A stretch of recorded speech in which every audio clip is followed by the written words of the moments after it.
ആർട്ടിക്കിളായിട്ട് ഇടാൻ വേണ്ടിയാണ് മറ്റേ സഫീർ നജിമുദ്ദീൻ സാറൊക്കെ ഇടുന്നത് കണ്ടിട്ടില്ലേ? ഇങ്ങനെ പുള്ളിയുടെ കോട്ട് സൂട്ടൊക്കെ ഇട്ട് ഫോട്ടോ വേണ്ടിട്ട് what do you think you can achieve in the life എന്നൊക്കെ പറഞ്ഞ ഇങ്ങനെ പോസ്റ്ററൊക്കെ ഇട്ടിട്ട് മനസ്സിലായി ആർട്ടിക്കിൾ ഇല്ലേ? മനസ്സിലായി. ആ ആ, സെയിം സാധനത്തിന് വേണ്ടി തന്നെയാണ്. മനസ്സിലായി. ഇംഗ്ലീഷിലാണോ?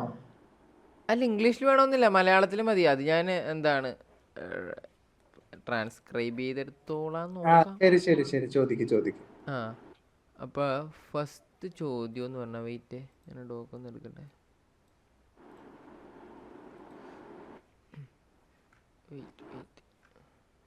യാ, ഫസ്റ്റ് ചോദ്യം എന്ന് പറഞ്ഞാൽ, how did you come to the idea of Doko? എങ്ങനെയാണ് നിങ്ങൾ ഡോക്കോ എന്ന ഐഡിയയിലേക്ക് എത്തിയത്? ഒരു വലിയ പാരഗ്രാഫ് ഉള്ളൊരു കഥ പറയും. പറ. ശരി. ലൈക്ക് ഡോക്കോ എന്ന് പറഞ്ഞൊരു ഐഡിയയിലേക്ക് എത്തിയെന്ന് പറഞ്ഞാല്, ഉം. ഞാൻ ചെറുപ്പം തൊട്ടേ ഒരു ഹോസ്പിറ്റലുമായി ഭയങ്കര ബന്ധമുള്ളൊരു വ്യക്തിയാണ്. അതെങ്ങനെ? ഹോസ്പിറ്റലുമായി ബന്ധമുണ്ടെന്ന് പറഞ്ഞാൽ വളരെ ചെറുപ്പം തൊട്ട് തന്നെ ഉം. ലൈക്ക് എല്ലാ വെക്കേഷനുള്ള എനിക്ക് എന്തെങ്കിലുമൊക്കെ പരിക്ക് പറ്റും. ഓ. ഓ. അങ്ങനെ ഞാൻ സ്ഥിരമായി ഹോസ്പിറ്റലിലാണ്. ഞാൻ യോ. എന്റെ വെക്കേഷനുകൾ ടൂറുകളെക്കാൾ കൂടുതൽ ഹോസ്പിറ്റലുകളിൽ ചെലവഴിച്ചിട്ടുണ്ട്. അത് കൊള്ളാം. എന്റെ ഈ രണ്ട് കൈയും കൂടെ ചേർന്ന് 3 തവണ ഒടിഞ്ഞിട്ടുണ്ട്. വാവ്. ആ മൂന്നാമത്തെ ഒടുവിൽ 4 കമ്പി ഇട്ടിട്ടുണ്ട്. ആ, അടിപൊളി. എന്റെ കാലിലെ നഖം മുതൽ തലയുടെ ഉച്ചി വരെ പണിയിട്ടിട്ടുണ്ട്. ഉം. തലയുടെ ഉച്ചി റീസെന്റ് ആയിട്ട് പണി കിട്ടിയപ്പം 4 സ്റ്റിച്ചാണ് ഇട്ടത് തലയില്. Oh my god. മുടിയൊക്കെ ഷേവ് ചെയ്ത് 4 സ്റ്റിച്ച് ഇട്ടു. പിന്നെ അങ്ങ് എന്തൊക്കെയോ പ്രശ്നം വന്ന് കുഞ്ഞി കുഞ്ഞി കീറലും, അങ്ങനെ അങ്ങനെ അങ്ങനെ വളരെ വലിയൊരു ബന്ധമാണ് എനിക്ക്. ഹോസ്പിറ്റലുമായിട്ടുള്ളത്. അതെ അതെ അതെ. സോ എങ്ങനെ അതിൽ നിന്ന് So, ഡോക്കോയിലേക്ക് എത്തി? അപ്പൊ ഞാൻ പറഞ്ഞു വരുന്നത് പറഞ്ഞാൽ ലൈക്ക് ഇപ്പം ഫോർ എക്സാമ്പിൾ ഇപ്പം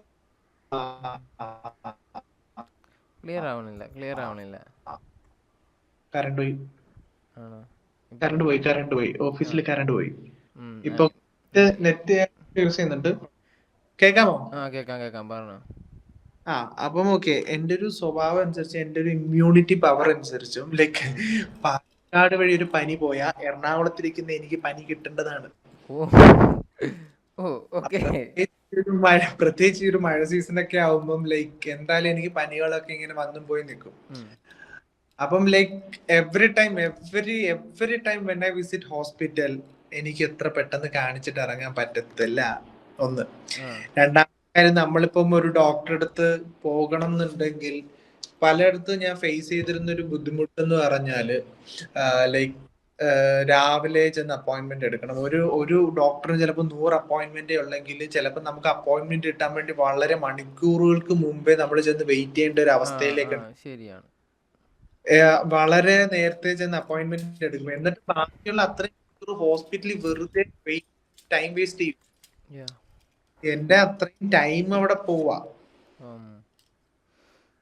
അപ്പം പിന്നെ മാത്രമല്ല, നിലവിലിപ്പം എന്തെങ്കിലും ഇപ്പം ഒരു ഡോക്ടർ ഡിലേ ആവണം അല്ലെങ്കിൽ ഒരു പേഷ്യന്റ് ഡിലേ ആവുന്നുണ്ടെങ്കിൽ ഒന്നും നമുക്ക് അറിയാൻ പറ്റത്തില്ല. ഓരോ തവണയും നമ്മൾ ചോദിക്കണം, ചേച്ചി ടോക്കൺ എത്രയായി, അല്ലെങ്കിൽ ശരി, എപ്പോഴും ചോദിക്കേണ്ടിയിരിക്കും ടോക്കൺ എത്ര. ടോക്കൺ.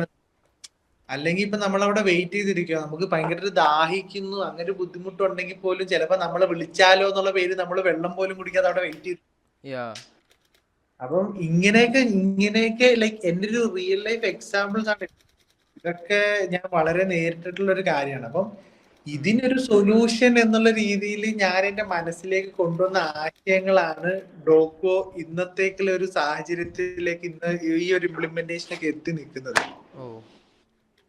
ഇതാണ് ലൈക്ക് ഡോക്കോയിലേക്ക് ഞാൻ ചിന്തിച്ച് ലൈക്ക് ഇത് എന്ന് പറയുന്നത് ലൈക്ക് പെട്ടെന്നൊരു പൊട്ടി വീണല്ല, വർഷങ്ങളായിട്ട് എന്റെ മനസ്സിലുള്ള ഒരു പ്രോബ്ലം ആണ്.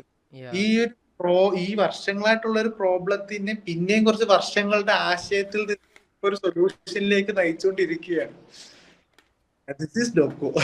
ഓ, അങ്ങനെയാണ് ഡോക്കോയിലേക്ക് എത്തിയത്. Okay, my second question is, Doko എന്ന് പറഞ്ഞ ഒരു സ്റ്റാർട്ടപ്പ് തുടങ്ങാൻ വേണ്ടി താങ്കളുടെ ജോബ് ക്വിറ്റ് ചെയ്തെന്നാണ് കേൾക്കുന്നത്. എന്താണ് താങ്കൾക്ക് അങ്ങനെ ഒരു ഡിസിഷൻ എടുക്കാൻ ഉണ്ടായ ഒരു മോട്ടിവേഷൻ?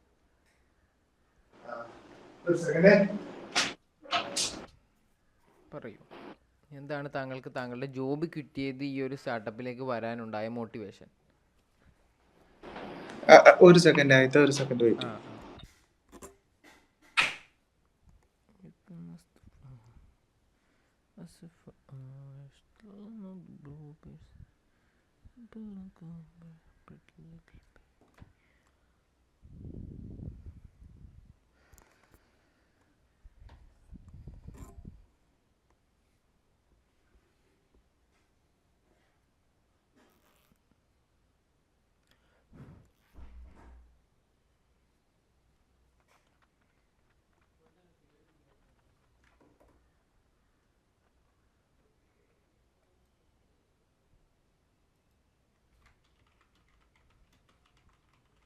ആ ആയിട്ട് പറ.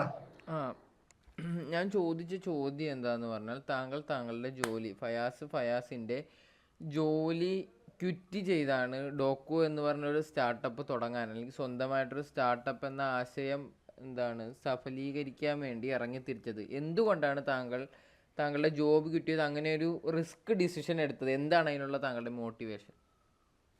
ഓക്കെ, ഫസ്റ്റ് ഓഫ് ഓൾ ആദ്യം തന്നെ എനിക്ക് പറയാനുള്ള ഒരു കാര്യം എന്ന് പറഞ്ഞാൽ, ലൈക്ക് ജോബ് എന്റെ ടൈപ്പ് അല്ല.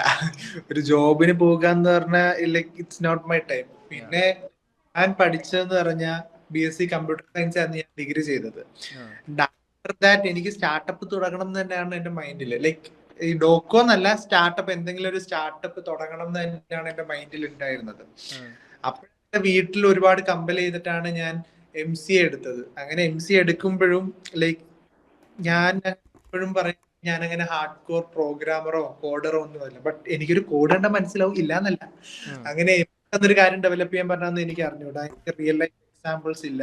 എങ്ങനെയെങ്കിലുമൊക്കെ എക്സാം ജയിക്കാൻ വേണ്ടിയിട്ടാണ് ഞാൻ ഇതേപോലെ കോഡിങ് പഠിച്ചിട്ടുള്ളത്. അപ്പോ ആഫ്റ്റർ MCA പോലും ലൈക്ക് ഞാനൊരു 6 മാസത്തിന് ശേഷമാണ് ഒരു ജോലിക്ക് കയറിയത്. ലൈക്ക് അതുവരെയുള്ള ഒരു ക്യാമ്പസ് ഇന്റർവ്യൂവിനോ പ്ലേസ്മെന്റിനോ ഒറ്റ ഒരെണ്ണത്തിന് ഞാൻ അറ്റൻഡ് ചെയ്തിട്ടില്ല. ഞാൻ അങ്ങോട്ട് അപ്ലൈ ചെയ്തിട്ടില്ല, പോയിട്ടുമില്ല. ബിക്കോസ് ഞാൻ വിചാരിച്ചിരിക്കുന്ന കാര്യമാണ് like I don't want to do a job, എനിക്കൊരു സ്റ്റാർട്ടപ്പ് തുടങ്ങണം എന്നുള്ളത്. അപ്പം ആഫ്റ്റർ ഡിഗ്രി ഈ ഒരു MCA പഠിക്കുന്നതിന്റെ ഇടയിലാണ് എന്റെ ഡോക്കോന്റെ ഒരു ഐഡിയ മനസ്സിലേക്ക് ഉള്ളത്. അപ്പൊ അതുവരെ മറ്റൊരു ഐഡിയ ആയിരുന്നു, അതിപ്പോ ഓൾറെഡി ഇംപ്ലിമെന്റ് ആയി, അതിനെപ്പറ്റി പറയുന്നില്ല. ലൈക്ക് ഈ MCA പഠിച്ചിട്ടുണ്ടെങ്കിൽ ടൈമിലാണ് ഡോക്കോ ചെയ്യണം എന്നുള്ള ഒരു മൈൻഡിലേക്ക് വരുന്നത്. അപ്പം തുടങ്ങുമ്പം ലൈക്ക് വേർ ടു സ്റ്റാർട്ട് എന്നൊരു ക്വസ്റ്റ്യൻ വരും. ലൈക്ക് എവിടെ നിന്ന് തുടങ്ങണം, എങ്ങനെ തുടങ്ങണം വരും. അതെപ്പോഴും ഒരു ചോദ്യചിഹ്നം. അങ്ങനെ ഞാൻ ഗൂഗിളിലൊക്കെ റിസർച്ച് ചെയ്ത് പല ലൈക്ക് ഈ ബൂട്ട് ക്യാമ്പും ലൈക്ക് ഇൻക്യുബേഷൻ ഒക്കെ പ്രൊവൈഡ് ചെയ്യുന്നവർ ഞാൻ ഒരുപാട് അങ്ങോട്ട് കോൺടാക്ട് ചെയ്തിട്ടുണ്ട്. അപ്പം അങ്ങോട്ട് കോൺടാക്ട് ചെയ്തപ്പോഴെല്ലാം അവർക്ക് വേണ്ടത് ക്യാഷ് ആണ്. ഞാൻ അവിടെ ഇൻക്യുബേറ്റ് ചെയ്ത് അവരിങ്ങോട്ട് ലൈക്ക് ഞാൻ അങ്ങോട്ട് ഇൻക്യുബേഷൻ, അവരിങ്ങോട്ട് ഇൻക്യുബേഷൻ തന്നാല് ഞാൻ അങ്ങോട്ട് ക്യാഷ് കൊടുക്കും. ലൈക്ക് എന്റെ ക്യാഷ് കൊടുക്കാനില്ല. അങ്ങനെ ലൈക്ക് ഒരു 6 മാസത്തോളം വെയിറ്റ് ചെയ്തു. അപ്പം ഒരു ടിപ്പിക്കൽ മല്ലു പേരൻസ് തന്നെയാണ് എന്റെ. ലൈക്ക് രാവിലെ ജോലിക്ക് വൈകിട്ട് വീട്ടിൽ വരിക, ഒരു ഹാപ്പി ആയിട്ട് ലൈഫ് മുന്നോട്ട് പോകണം എന്ന് ആഗ്രഹിക്കുന്ന ഒരു പേരൻസ് ആണ് എന്റേതും. അപ്പം ലൈക്ക് വീട്ടിൽ നിന്നും ഒരു കമ്പൽ, ഒരു പ്രഷർ ഉണ്ടായിരുന്നു. ലൈക്ക് ഒരു ജോലി ചെയ്യുക എന്നുള്ളൊരു പ്രഷർ ഉണ്ടായിരുന്നു. അങ്ങനെയാണ് ഞാൻ പിന്നെ ഒരു ഇന്റർവ്യൂ അറ്റൻഡ് ചെയ്തു. പ്രൊജക്ട് കോർഡിനേറ്റർ ആയിട്ട് ഒരു UK ബേസ്ഡ് കമ്പനിയിൽ വർക്ക് ചെയ്തു. അങ്ങനെ അവിടെ പോയിരുന്നപ്പോഴാണ് ശരിക്കും എനിക്ക് മനസ്സിലായത് ജോബ് എന്ന് പറയുന്ന പരിപാടി എനിക്ക് തീരെ പറ്റത്തില്ല എന്നുള്ള കാര്യം. അതുവരെ എങ്ങനെയാലും അഡ്ജസ്റ്റ് ചെയ്ത് പോകാമെന്ന് വിചാരിച്ചു. കാരണം ഞാൻ വർക്ക് ചെയ്തിരുന്ന ഒരു കമ്പനി എന്ന് പറഞ്ഞാല് ഇറ്റ്സ് ലൈക്ക് ഭയങ്കര ലൈക്ക് ഒരു എംപ്ലോയറിന് വേണ്ട ഏറ്റവും എല്ലാ സുഖ സൗകര്യങ്ങളും ഏറ്റവും അടിപൊളി കമ്പനീസാണ്. ലൈക്ക് ഒരു വീക്ക് വർക്ക് ഫ്രം ഹോം ആണ്, ഒരു വീക്ക് ഓഫീസ്, പിന്നെ വീക്ക് വർക്ക് ഫ്രം ഹോം, അങ്ങനെ പോകുന്ന ഒരു കമ്പനിയായിരുന്നു അതിനകത്തത്. എല്ലാ ദിവസവും 3 മണിന്നൊരു സമയം ഉണ്ടെങ്കിൽ ശമ്പളം അക്കൗണ്ടിൽ വീഴും. ഫുഡ്, പിന്നെ കമ്പനി എന്നെ കൊണ്ടുവന്ന ടൂറ്, വർഷത്തിൽ ഒരു ദിവസം എറണാകുളം മാരിയറ്റിൽ വെച്ച് ടീം ഡിന്നർ, സ്പോർട്സ്, ആർട്സ്, കമ്പനിയുടെ അങ്ങനെ എല്ലാ ഫെസിലിറ്റീസ് ഉണ്ട്. ലൈക്ക് നമ്മളൊരു കോളേജിൽ പഠിക്കുന്ന ഒരു ഇതാണ് പരിപാടീസ് ഒക്കെ. പിന്നെ മാത്രമല്ല അവിടെ തന്നെ കളിക്കാൻ പറ്റുന്ന ഒരുപാട് സൗകര്യങ്ങളൊക്കെ ഉണ്ട്. ബട്ട് എന്തിനും എനിക്കൊരു ഇരിപ്പുറക്കം. അപ്പൊ ലൈക്ക് ഞാൻ ആദ്യം പറഞ്ഞില്ലേ UK ബേസ്ഡ് കമ്പനി എന്ന് പറഞ്ഞെങ്കിൽ പോലും ഈവനിങ് 3 to ഹലോ 12 ആണ്. ആ 3 to 12 ലൈക്ക് ക്ലിയർ ഒരു ആവണില്ല, ഫയസ ക്ലിയർ ആവണില്ല. ഹലോ ഒരു എംപ്ലോയർ ആഗ്രഹിക്കുന്ന ഹലോ ഫയസ ക്ലിയർ ആവണില്ല. ഹലോ അക്കൗണ്ടിൽ ഹലോ ഹലോ ഹലോ എണ്ണീക്കുക, ജോലി പോവുക, തിരിച്ചു വന്ന്. ഹലോ ഇപ്പൊ കേക്കാവോ? പറയൂ. കേക്കാമോ? ഹലോ കേക്കാമോ? ആ ഇപ്പം കേക്കാം. കട്ടായി പോണ്ട്. കേക്കാവോ? ആ കേക്കാം കേക്കാം, കേക്കാവോ? ഇപ്പം കേക്കാം പറഞ്ഞു. ആ വൈഫൈ തിരിച്ചു വന്ന് കണക്ടിങ് ആയിക്കൊണ്ടിരിക്കുവായിരുന്നു. ആ ആ ആ അപ്പം അതാ പറഞ്ഞത്, ലൈക്ക് അത് ഉം. എംപ്ലോയറിന് വേണ്ട ഏറ്റവും വലിയൊരു എംപ്ലോയറിന് ലൈക്ക് അവിടെ പോവുകയാണെങ്കിൽ അവരൊരു സ്റ്റക്കായിട്ട് നിൽക്കുവാണ്. ലൈക്ക് തിരിച്ചു വരാൻ പറ്റത്തില്ല, അത്ര സുഖ സൗകര്യങ്ങളുണ്ട്. ആ എന്നിട്ട് എനിക്ക് ഞാനൊന്നു ആദ്യം കേറി ഒരു 2.5 months ആയപ്പോഴേ ഞാൻ അവിടുന്ന് ചാടി ഓ നിർത്തിയത്. പറ്റും നിർത്തിയത്. ആ ഞാൻ പറഞ്ഞു ലൈക്ക് എന്റെ അടുത്ത് അവര് പറഞ്ഞ് ലൈക്ക് ഞാൻ അങ്ങോട്ട് എന്ന് പറഞ്ഞ് ലൈക്ക് പോവാണ്, എനിക്ക് പറ്റുന്നില്ല എന്നുള്ള കേസ് ഞാൻ പോയി പറഞ്ഞിട്ട് ഞാൻ ഇറങ്ങി. ആ ആ അപ്പം നോട്ടീസ് പീരീഡ് ഒന്നും ഉണ്ടായിരുന്നില്ല. നോട്ടീസ് മീൻസ് പ്രൊബേഷൻ ഒന്നും കഴിഞ്ഞിട്ടില്ല, അതുകൊണ്ട് നോട്ടീസ് പീരീഡ് ഉണ്ടായിരുന്നു. ആ ആ ആ ഓക്കെ ഓക്കെ. സോ ഉം. മോട്ടിവേഷൻ പറയൂ, എന്തായിരുന്നു മോട്ടിവേഷൻ? അപ്പോൾ ഈ സ്റ്റാർട്ടപ്പിലേക്ക് വരാൻ വേണ്ടി എന്താണ് ഈ 2 മാസം കഴിഞ്ഞപ്പോഴത്തേക്ക് അവിടുന്ന് ഇറങ്ങി, അവിടുന്ന് നേരെ എങ്ങോട്ടാണ് വന്നത്? ലൈക്ക് അവിടുന്ന് ഇറങ്ങിയിട്ട് ലൈക്ക് ഇതിനോട് ഇടയ്ക്ക് തന്നെ ഞാൻ ടാൽ ഡ്രോപ്പിൽ കോണ്ടാക്ട് ചെയ്തിരുന്നു. അപ്പോഴാണ് ഞാൻ ലൈക്ക് ടാൽ ഡ്രോപ്പ് എന്ന് പറഞ്ഞാല് ലൈക്ക് സ്റ്റാർട്ടപ്പുകൾ സപ്പോർട്ട് ചെയ്യുന്നു എന്ന് ഞാൻ മനസ്സിലാക്കിയിരുന്നു. യാ അപ്പൊ സ്റ്റാർട്ടപ്പുകളെ സപ്പോർട്ട് ചെയ്യുന്നു, സ്റ്റാർട്ടപ്പിന് ഇൻക്യുബേഷൻ പ്രൊവൈഡ് ചെയ്യും, സ്റ്റാർട്ടപ്പിന് ഫണ്ട്സ് പ്രൊവൈഡ് ചെയ്യുന്നൊക്കെ ഞാൻ മനസ്സിലാക്കി. ലൈക്ക് സ്റ്റാർട്ടപ്പിലെ ഒരു വ്യക്തിനെ ഞാൻ കോണ്ടാക്ട് ചെയ്തിട്ട് ഞാൻ എന്റെ ഐഡിയ പറഞ്ഞു. അപ്പൊ ഞാൻ അങ്ങനെ ഐഡിയ പറഞ്ഞപ്പോ ലൈക്ക് അവിടുന്ന് എനിക്ക് കിട്ടിയ റെസ്പോണ്ട് എന്ന് പറഞ്ഞാൽ സിമിലർ ഐഡിയ അവർ ഇവിടെ വർക്ക്ഔട്ട് ചെയ്യുന്നുണ്ട്, ഇത് ഇൻക്യുബേറ്റ് ചെയ്യാൻ പറ്റത്തില്ല എന്ന് പറഞ്ഞു. അങ്ങനെ ഇൻക്യുബേറ്റ് ചെയ്യാൻ പറ്റത്തില്ല എന്ന് പറഞ്ഞപ്പോ like what I have is like അവരൊരു ഫൗണ്ടർ സർക്കിൾ എന്ന് പറഞ്ഞ ഒരു പ്രോഗ്രാം പ്രൊവൈഡ് ചെയ്യുന്നുണ്ട്. അങ്ങനെ ഒരു ഫൗണ്ടർ സർക്കിൾ പ്രോഗ്രാമിലേക്ക് വേണമെങ്കിൽ ജോയിൻ ചെയ്യാമെന്ന് പറഞ്ഞു. അപ്പം ലൈക്ക് അങ്ങനെ ഞാനത് അപ്ലൈ ചെയ്തു. എനിക്ക് ഇന്റർവ്യൂ ചെയ്ത വ്യക്തി തന്നെ എന്റെ അടുത്ത് പറഞ്ഞു, ലൈക്ക് അൺഒഫീഷ്യലി പറയാണ് ഫയസിനെ ഒരുപാട് ഇഷ്ടപ്പെട്ടു, ഫയസിനെ എന്തായാലും സെലക്ട് ആവും, ഒഫീഷ്യലായിട്ട് മെയിൽ വന്നോളൂ എന്ന് പറഞ്ഞു. കാരണം ഇന്റർവ്യൂ എനിക്ക് അങ്ങനെ അൺഒഫീഷ്യലി കിട്ടിയ ഇൻഫർമേഷൻ വെച്ചുകൊണ്ട് തന്നെ ഞാൻ നേരെ പഴയ വർക്ക് ചെയ്തിട്ട് ഓഫീസിൽ പോയി പറഞ്ഞ് ഞാൻ റിസൈൻ ചെയ്യും. അത്രയ്ക്ക് അവിടെ നിന്ന് ഇറങ്ങാൻ ഞാൻ മുട്ടി നിൽക്കുക. സോ ടാൽറോപ്പിൽ നിന്ന് കിട്ടിയൊരു ഇതും കൂടെയാണല്ലേ? അതെ. My next question is, was there a specific moment or experience that made you decide this is what I want to? Like ശരിക്കും പറഞ്ഞാണെങ്കിൽ അങ്ങനെ ഒരു സ്പെസിഫിക് മൊമെന്റ് ഒന്നുമില്ല. ലൈക്ക് ഫ്രം പണ്ട് തൊട്ട് എനിക്ക് ലൈക്ക് സ്വന്തമായിട്ട് എന്തെങ്കിലും ഒരു കൊണ്ടുവരണം, like I want to create a revolution, ഒരു മാറ്റം കൊണ്ടുവരാൻ ആഗ്രഹിക്കുന്ന ഒരു വ്യക്തിയാണ്. അപ്പം ലൈക്ക് അങ്ങനത്തെ ഒരു സ്പെസിഫിക് മൊമെന്റ് എന്ന് പറഞ്ഞാൽ അങ്ങനെ ഒന്നുമില്ല. ലൈക്ക് എങ്ങനെ എത്തിപ്പെടും എന്നുള്ളതായിരുന്നു എന്റെ ജീവിതത്തിൽ എപ്പോഴത്തെയും ചോദ്യം. എനിക്ക് I can see my future, but എങ്ങനെ അതിലേക്ക് എത്തും എന്നുള്ളതായിരുന്നു എന്റെ എപ്പോഴത്തെയും ചോദ്യചിഹ്നം.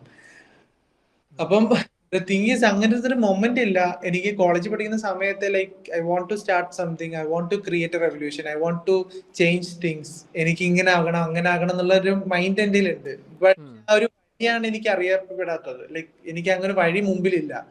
പക്ഷെ I think I got the right team. എനിക്കിപ്പം ഡോക്കോ സ്റ്റാർട്ട് ചെയ്യാൻ പറ്റി. ഡോക്കോ സ്റ്റാർട്ട് ചെയ്ത് ലൈക്ക് എന്നോടൊപ്പം കുറച്ച് ഫൗണ്ടിങ് മെമ്പേഴ്സ് ഉണ്ട്. അങ്ങനത്തെ ലൈക്ക് ഞാൻ ഇപ്പൊ റിയലൈസ് ചെയ്യുന്നത് ഇതാണ് വഴി.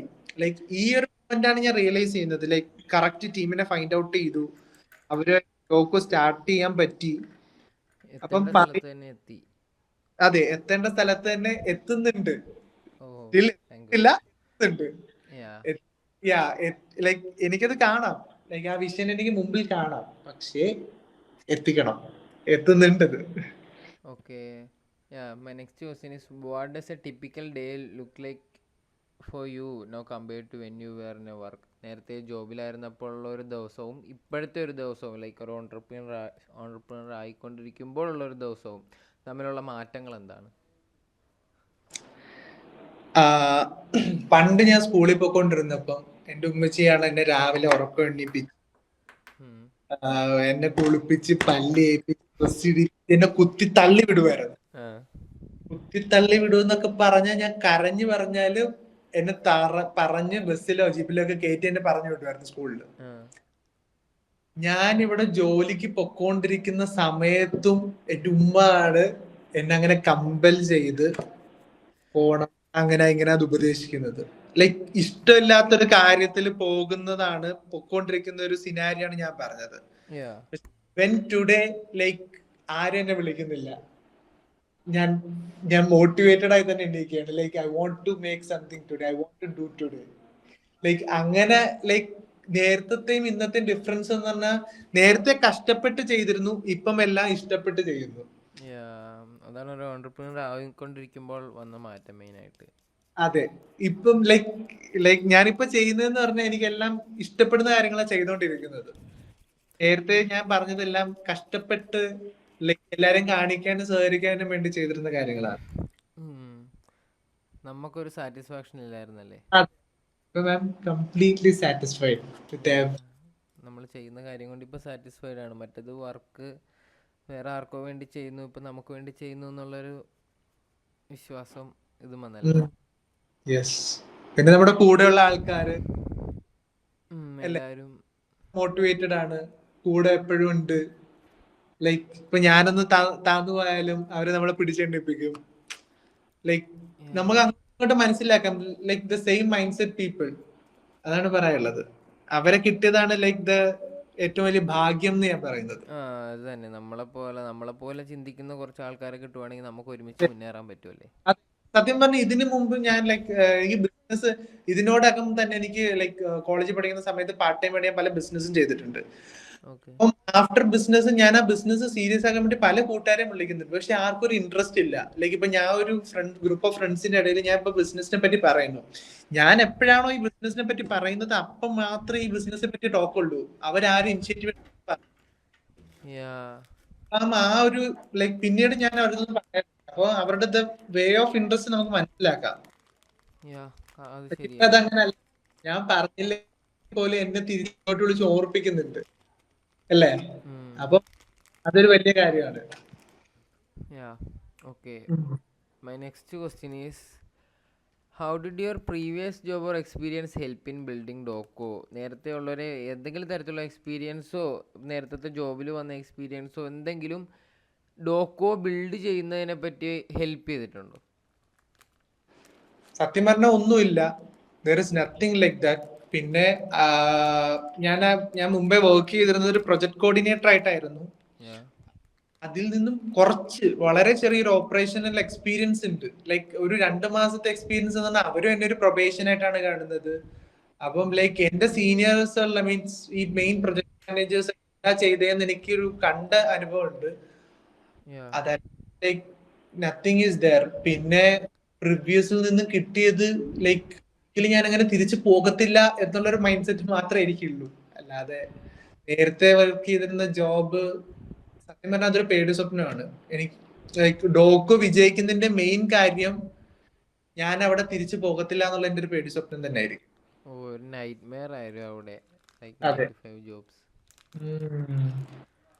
ഇത്രയേ ഉള്ളൂ ചോദിക്കാൻ. ഇനി 5 ചോദ്യമാണ് ചോദിക്കാനുണ്ടായിരുന്നത്. പിന്നെ ഫയസ് ഞാൻ തിങ്കളാഴ്ച വരൂലേ? എടാ നമ്മുടെ പിച്ച് ഡെക്കിന്റെ കാര്യം ഞാൻ പറയാൻ പോവായിരുന്നു. പിച്ച് ഡെക്ക് നീ കണ്ടന്റ് എനിക്ക് അയച്ചതാ. കണ്ടന്റും നിനക്ക് എന്താ, നീ ക്യാൻവയിൽ നോക്കിയിട്ട് പിച്ച് ഡെക്കിന്റെ കുറെ ഡിസൈൻസ് ഒക്കെ ഉണ്ടാവുമല്ലോ. അത് ഉണ്ടാക്കാനുള്ള ഒരു കഴിവില്ലാത്തോണ്ടാ നിന്നെ വിളിക്കുന്നത്. എടാ അതല്ല ഞാൻ പറഞ്ഞത്, അത് നീ എനിക്ക് അയച്ചാ ഞാൻ ഉണ്ടാക്കി തരാന്ന്. നീ എനിക്ക് അയച്ചാ എന്താണ്, നീ കണ്ടന്റ് വെച്ചാ നീ എനിക്ക് പിച്ച് ഡെക്ക് കുറെ നിനക്ക് ഇഷ്ടപ്പെട്ട ഒരു 2-3 സാധനത്തിന്റെ അയച്ചാ ഞാനപ്പോ അതെല്ലാം കൂടെ കൂട്ടിക്കൊഴിച്ച് പിച്ച് ഡെക്ക് ഉണ്ടാക്കി തരാം. എന്നിട്ട് നീ അത് എങ്ങനെ വേണോന്ന് നോക്ക്. മാറ്റം ഉണ്ടെങ്കിൽ മാറ്റം വരുത്താൻ പറ, ഞാൻ റെഡിയാക്കി തരാം. അത്രേ ഉള്ളു കാര്യം. അല്ലാതെ എനിക്ക് തിങ്കളാഴ്ച വരാൻ പറ്റൂല. നേരത്തെ ഇത് നടക്കുവായിരുന്നെങ്കിൽ നമുക്ക് ഒരാഴ്ച കൊണ്ട് റെഡിയാക്കായിരുന്നു മൊത്തത്തിൽ. ചൊവ്വാഴ്ച വരും. തിങ്കളാഴ്ച ഞാൻ വരൂല. തിങ്കളാഴ്ച ചിലപ്പോ വരും, ഉറപ്പില്ല. ചൊവ്വാഴ്ച എന്തായാലും വരും. ചൊവ്വാഴ്ച രാജഗിരി വരുമോ? അതെനിക്ക് അറിഞ്ഞൂടാ. എന്നെ വന്ന് പിക്ക് ചെയ്യണം ആരെങ്കിലും.